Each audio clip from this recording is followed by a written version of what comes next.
Assalamualaikum dan selamat sejahtera. Apa itu adab? Apabila kita menyentuh berkaitan adab, kita sememangnya tidak dapat memisahkan pengertian perkataan ini dari sudut Islam, kerana perkataan adab itu sendiri berasal daripada bahasa Arab yang bererti kesopanan, tingkah laku yang baik, kehalusan budi bahasa dan juga tata susila.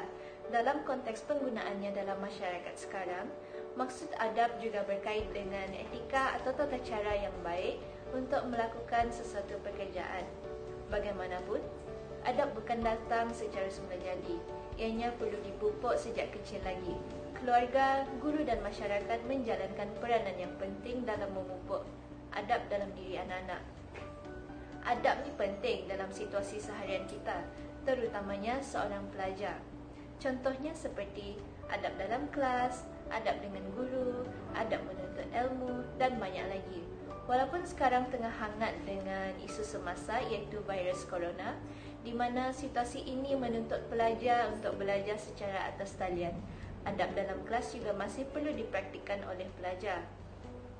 Antara contoh adab dalam kelas online ataupun secara atas talian, yang pertama ialah pelajar perlu berpakaian sopan. Jangan mentang-mentang kita belajar dari rumah, kita gunakan pakaian yang kurang sesuai. Kita sebagai pelajar perlu tahu bahawa pakaian yang kita gunakan menunjukkan imej kita sebagai seorang pelajar. Jika adab asas ketika kelas ini pun susah untuk kita aplikasikan, bagaimana pula kita hendak mengaplikasikan adab yang lain? Oleh itu, pelajar haruslah menggunakan pakaian yang sesuai ketika kelas kerana hal tersebut menunjukkan imej kita sebagai seorang pelajar. Hari ini saya akan membincangkan tentang adab menepati masa dalam kelas online. Sebagai seorang pelajar, kita mestilah bersiap sedia sama ada 5 ataupun 10 minit sebelum kelas itu bermula. Hal ini demikian kerana jika kita menepati masa dalam kelas online, guru itu akan lebih bersemangat untuk mengajar kita. Namun begitu, jika kita tidak menepati masa, guru itu akan tidak bersemangat dan marah. Hal ini demikian juga berkait dengan keberkatan ilmu, yang mana jika kita membuatkan guru itu marah, ilmu yang diajar juga tidak akan berkat. Oleh itu, dengan keberkatan ilmu ini juga mestilah dititik beratkan oleh setiap pelajar.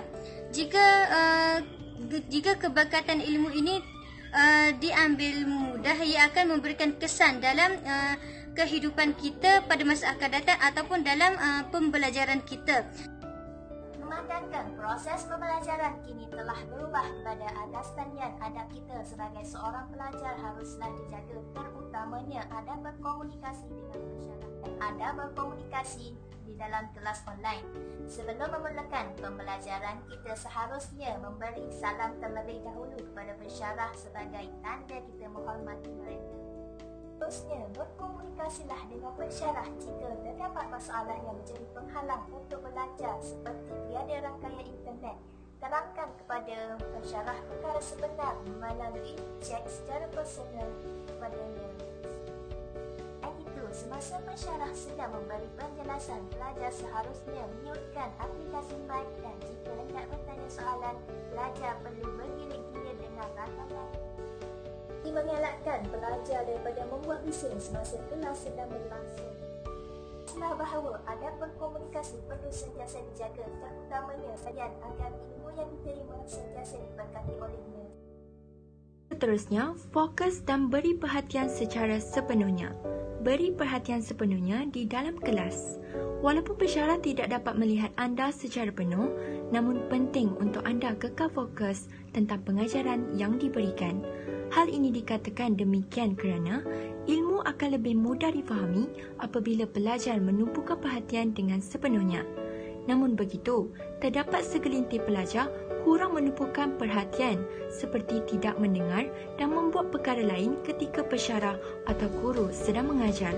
Situasi ini menyebabkan pelajar tersebut terlepas perkara penting seperti tarikh penghantaran segala tugasan sehingga menyebabkan mereka terlewat untuk menghantar tugasan tersebut. Oleh itu, pelajar haruslah menumpukan perhatian semasa sesi pembelajaran bagi memudahkan pelajar untuk mendapatkan maklumat yang penting. Sebagai kesimpulannya, etika dan adab itu perlulah dijaga dan diamalkan tidak kiralah di mana sahaja kita berada.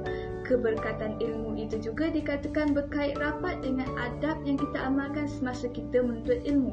Tidak kiralah setinggi mana pun peringkat ilmu yang kita pelajari, tidak bermakna kita boleh bersikap sombong dan bangga diri dengan ilmu yang kita ada. Tidak sepatutnya sikap-sikap negatif ini berlaku apabila seseorang itu mempunyai nilai peradaban yang tinggi.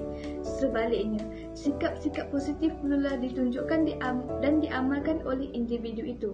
Hal ini demikian kerana semakin tinggi nilai peradaban seseorang individu itu, semakin baiklah tingkah laku dan budi pekerti individu tersebut. Akhir kata, kita perlulah mengamalkan etika-etika dan adab yang baik supaya menjadi insan yang berguna kepada keluarga, masyarakat maupun negara.